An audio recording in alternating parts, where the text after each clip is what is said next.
गोर लगे छे अपने सबके मिथिला संस्कार पर स्वागत करे छे। एकटा बेटा विवाहक गीत द रहल छी से सुनबे। बर रे जतन सा बउआ तोहरो जन्म भेल रे तो राजा बउआ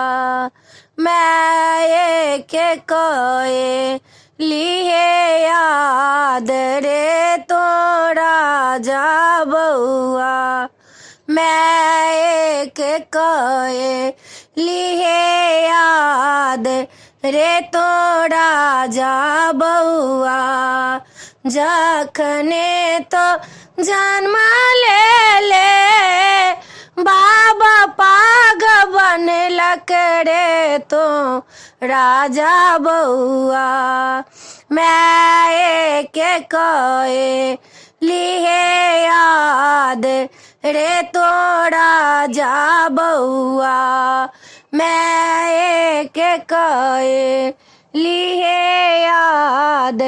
रे तो राजा बउआ 16 वर्ष के भेले बउआ कन्यागत एलौ रे तो राजा बउआ 22 में कर विवाह रे तो राजा बउआ 22 में कर विवाह रे तो राजा बउआ ब्याह कर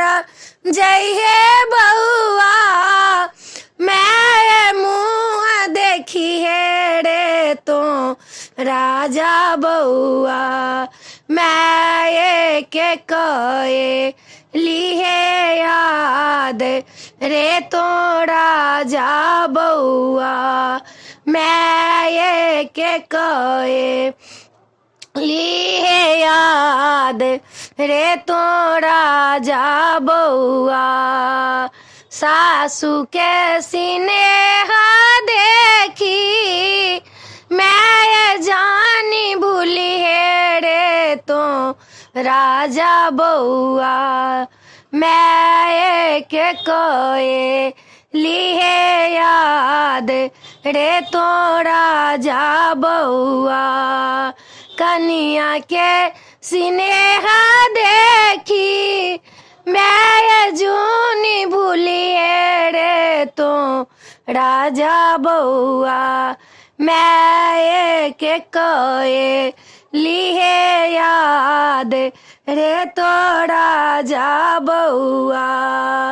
मैं एक कए लिहे याद